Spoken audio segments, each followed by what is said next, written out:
Hi అండి. మేమందరం మొక్కు తీర్చుకోవడానికి ఊరు వెళ్తున్నామన్నమాట. ఎక్కడ ఏంటి అనేది వీడియో చూసేయండి, మీకే అర్థమవుతుంది. ఎక్కువ వీడియో అయితే షూట్ చేయలేదు, చిన్న చిన్న క్లిప్పింగ్స్ ఉన్నాయి, అవే చూడండి. ఫస్ట్ అయితే గుండ్లు చేయించుకునే వాళ్ళు చేయించుకుంటారని ముందు గుండ్లు చేయించుకునే దగ్గరకు వచ్చాము. ఇక్కడ చూడండి బోర్డు ఉంది కదా, అవన్నీ ఇక్కడ చేస్తారనమాట. గుండు చేయించుకొని తర్వాత స్వామివారి దర్శనానికి బయలుదేరాలన్నమాట. ఇక్కడ గుండ్లు చేయించుకునే ప్రాసెస్ అయితే స్టార్ట్ అయిపోయింది.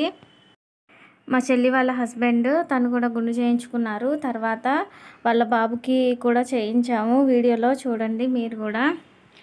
ఇక్కడ నందు వర్ణిక అందరూ గుండె ఎలా చేస్తున్నారా అని ఆశ్చర్యంగా చూస్తున్నారు. నెక్స్ట్ వచ్చేటప్పటికి జున్ను టర్న్ అనమాట. అందుకే వాడు ఏడుపు స్టార్ట్ చేసేసాడు. మోపిదేవి ఎవరైనా వెళ్ళాలి అనుకునే వాళ్ళ కోసం అడ్రస్ చెప్తాను, ఒకసారి వినండి. రేపల్లిలో దిగి బస్సుకి కానీ ఆటోకి కానీ వెళ్ళిపోవచ్చు. రేపల్లి నుంచి మోపిదేవి చాలా దగ్గర. మోపిదేవి వచ్చేటప్పటికి వివాహం కాని వాళ్ళు, సంతానం లేని వాళ్ళు ఎక్కువగా స్వామిని నమ్ముతారు. అలాగే పిల్లలు లేని వాళ్ళకి కూడా ఇక్కడ స్వామిని దర్శించుకొని పూజలు చేయించుకుంటే పిల్లలు పుడతారు అనే నమ్మకంతో చాలామంది వస్తూ ఉంటారనమాట. రాహుకేతు పూజలకి కూడా కాళహస్తి తర్వాత మోపిదేవి చాలా ఫేమస్. పిల్లలు లేని వాళ్ళు మొక్కుకున్నప్పుడు పిల్లలు పుట్టిన తర్వాత వచ్చి వాళ్ళకి తలనీలాలు ఇవ్వడము, చెవులు కుట్టించడం అలాంటివి కూడా ఇక్కడ చేసుకుంటారనమాట. ఇక్కడైతే ఎప్పుడు జనాలు ఫుల్గానే ఉంటారు. రాహుకేతు పూజ చేయించడానికి కాళహస్తి చాలా దూరం అవుతుంది అనుకున్న వాళ్ళు ఇక్కడ కూడా చేయిస్తారనమాట.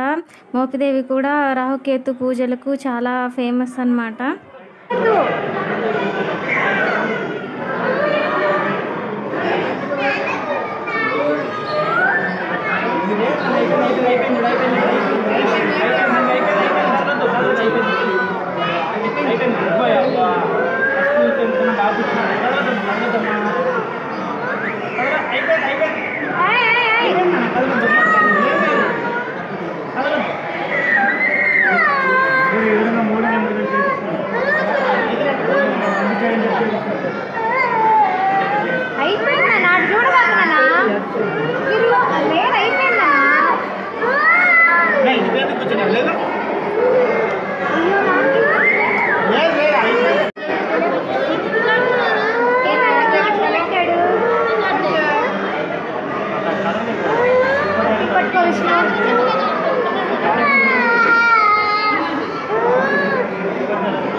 ఫైనల్లీ చాలా చాలా ఏడ్చిన తర్వాత గుండు అయితే కంప్లీట్ అయిపోయింది. గుండు చేపించుకో, గుండు చేపించిన, గుండు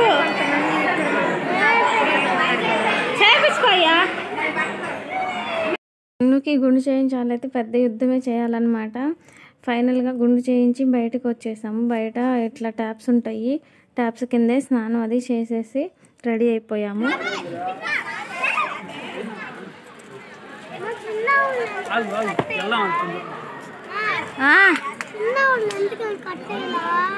అంతా అయిపోయాక వాళ్ళ అమ్మ అయితే చాక్లెట్ ఇచ్చి మళ్ళీ కూల్ చేయడానికి ట్రై చేస్తుంది.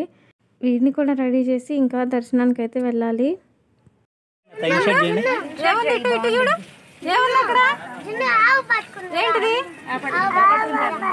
ఎక్కడుంది ఆవు? ఇక్కడ తీసుకుంటే నేను మడతేసి పెట్టుకోవాలి. పెళ్ళి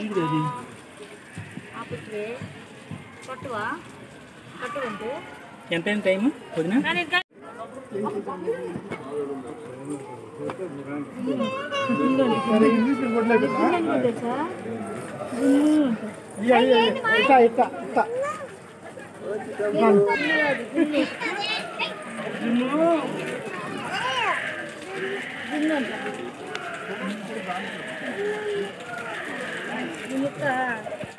మొత్తం బాగా రాసి నీకు భలే ఆనందంగా ఉంది. నందుగాడు గుండి సవరిస్తున్నాడు పెద్ద శుభ్రంగా.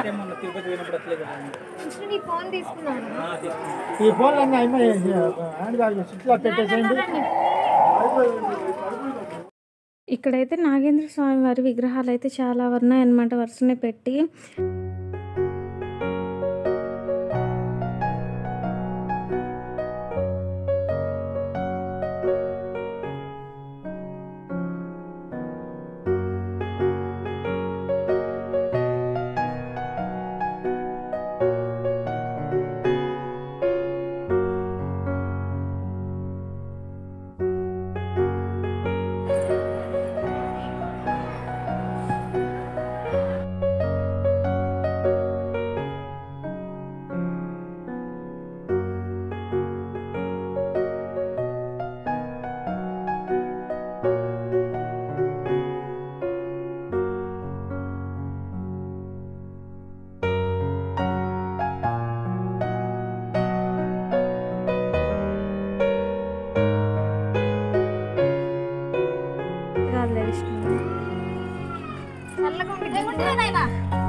చూడు అన్ని ఇది ఎట్లనే చేస్తాడు.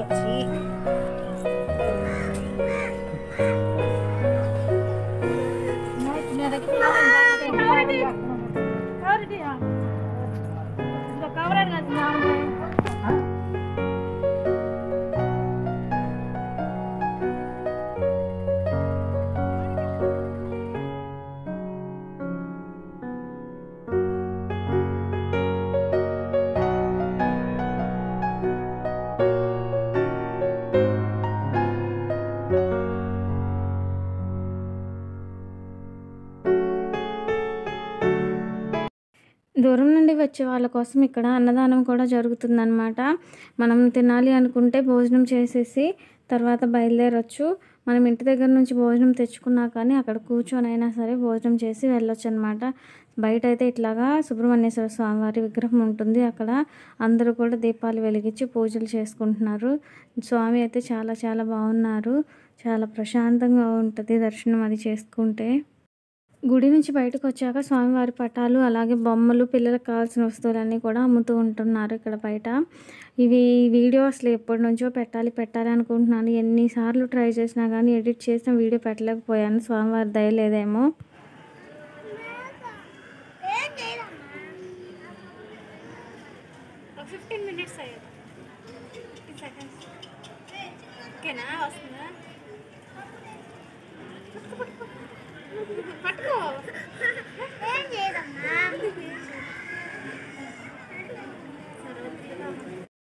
ఇప్పటికైనా వీడియో పోస్ట్ చేస్తున్నందుకు చాలా హ్యాపీగా ఉంది.